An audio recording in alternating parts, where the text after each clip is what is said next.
Ilambazar block জাতীয় কংগ্রেসের তরফ থেকে একটি বিক্ষোভ মিছিল বের হয় জাতীয় কংগ্রেসের ব্যাংক অ্যাকাউন্ট অগণতান্ত্রিকভাবে বন্ধ করার প্রতিবাদে।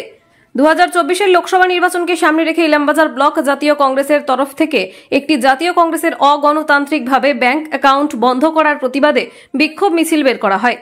24 লোকসভা নির্বাচনে আমরা বিপুল ভোটে জয়যুক্ত হব বলে আশা রাখছি এবং সাধারণ মানুষ আমাদের পাশে আছে এবং ভবিষ্যতেও থাকবে। জনবিরোধী বিজেপি সরকার তথা কেন্দ্রীয় সরকার তার আয়কর বিভাগ অন্যায়ভাবে কাজে লাগিয়ে জাতীয় কংগ্রেসের ওপর অতিরিক্ত ট্যাক্স জরিমানা চাপিয়ে অনৈতিকভাবে কংগ্রেসের নির্বাচনের লড়াইকে দুর্বল করার চেষ্টা করছে।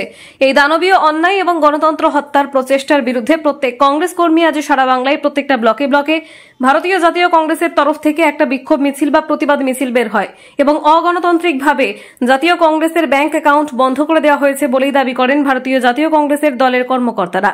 আমরা সাধারণ মানুষের স্বার্থে আছি এবং ভবিষ্যতেও থাকব, এই আশ্বাস দেন ইলামবাজার ব্লক জাতীয় কংগ্রেসের সভাপতি শেখ নাজিমউদ্দিন। তাই আমাদের সাথে হাতে হাত মিলিয়ে কাঁধে কাঁধ মিলিয়ে আসুন এবং নতুন ভারত জোট করি এবং 2024 লোকসভা নির্বাচনে বিপুল ভোটে জাতীয় কংগ্রেসের দলকে জয়যুক্ত করুন।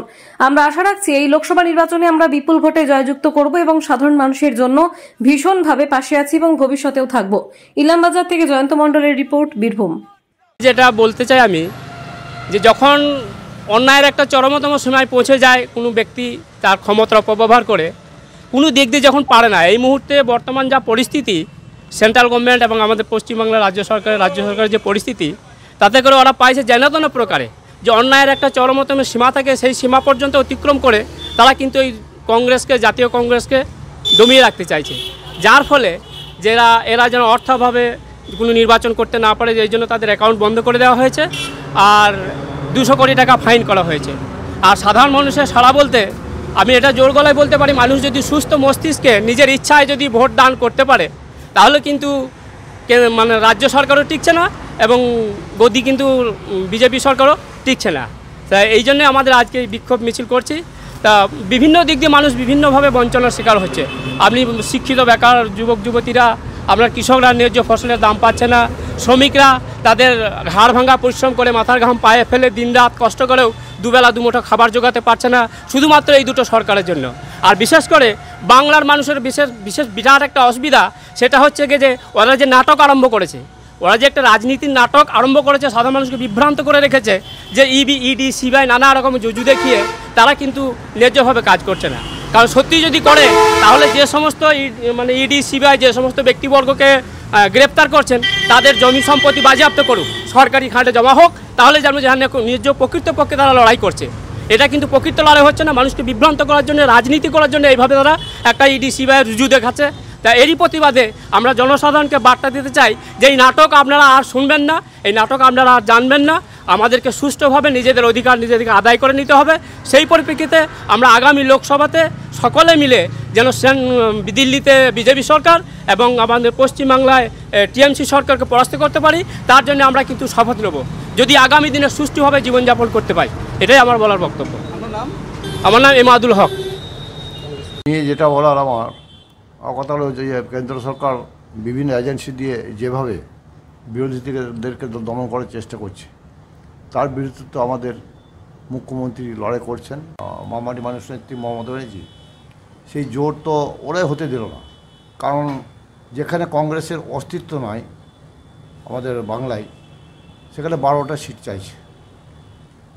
কোন হিসাবে 12টা সিট পেতে পারে? তাহলে তো জোরটা করলো না। অতএব আমরা মনে করি পশ্চিমবাংলায়, বিশেষ করে বাংলাতে কংগ্রেস বিজেপিকে সমর্থন করছে, এটা আমরা বুঝতে পারছি এবং তার জন্য ওদের সঙ্গে আমরা কংগ্রেসের জোট হয়। 2021-এ ভোট হয়েছিল, সেখানেও তারা এই একই কথা বলেছিল। কারণ বাংলার মানুষ জানে যে এক পক্ষ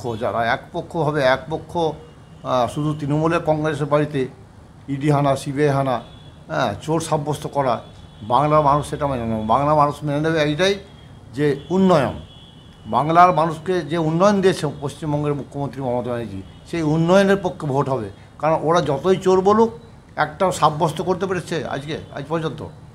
অতএব ওদের তো ভাঁতবাজি ধরে ফেলেছে মানুষ, সে ভাঁতবাজির বিরুদ্ধে ভোট হবে। ব্যাপক সারা, বিপুল সারা, যেখানে যাচ্ছি মানুষ তৃণমূল ছাড়া, লক্ষ্মী ভাণ্ডার ছাড়া আর কিছু বুঝছে না।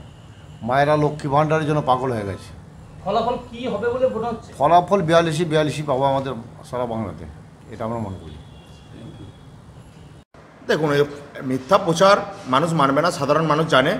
গত দুদিন আগেই মাননীয় প্রধানমন্ত্রীজি মনরেগা যে 100 দিনের কাজে মজুরি বাড়িয়েছেন, 237 টাকা ছিল, সেটা 250 টাকা করা হয়েছে, আপনারা সকলেই জানেন। এবং কংগ্রেসের যে মিথ্যাচার, আমাদের পশ্চিমবাংলায় কংগ্রেস বলে তো কিছু নেই, 2খানা সিট ছিল, সেই 2খানা সিটও এবারে হারছে। অধীর চৌধুরী যতই লাফাক আর আমাদের ইলামবাজার ব্লকের নেতারা যতই লাফাক, লোক তো নেই, মানুষ ওদেরকে জানে, ওদেরকে ভোট দেওয়া মানে হচ্ছে তৃণমূলের হাত শক্ত করা।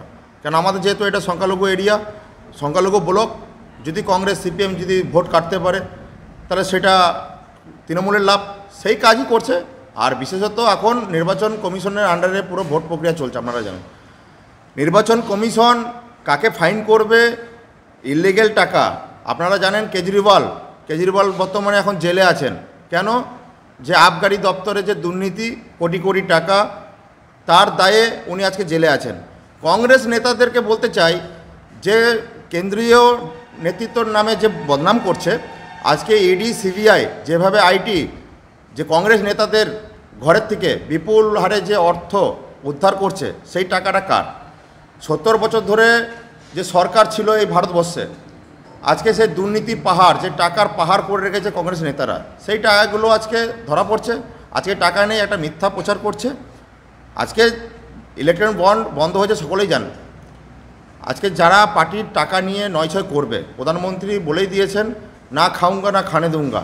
যারা দুর্নীতি করেছে, টাকা আত্মসাৎ করেছে, সকলকে কিন্তু ফেরত দিতে হবে সাধারণ মানুষকে।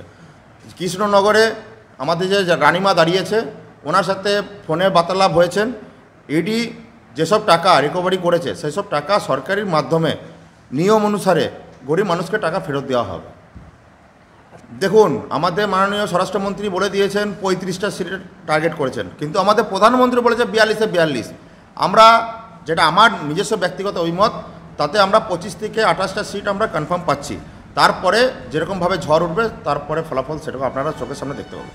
সাধারণ মানুষ দেখুন, এটা 2021-এ ভোট পরবর্তী হিংসা হয়েছে বিপুল হারে, যে একটা কালো দিন গেছে আমাদের সাধারণ কর্মীদের প্রতি, সাধারণ মানুষের প্রতি, তার একটা এফেক্ট আছে। তৃণমূল নেতারা আজকে যতই বড় বড় কথা বলুক, এনআরসি নিয়ে কথা বলুক, মানুষ গুমড়ে আছে। মানুষ যদি ঠিকমতো ভোট দিতে পারে, মানুষ তৃণমূলকে উৎখাত করে দেবে পশ্চিমবাংলা থেকে। সুখদেব বিশ্বাস, ভারতীয় জনতা পার্টি, বোলপুর 1 নম্বর মণ্ডল সভাপতি।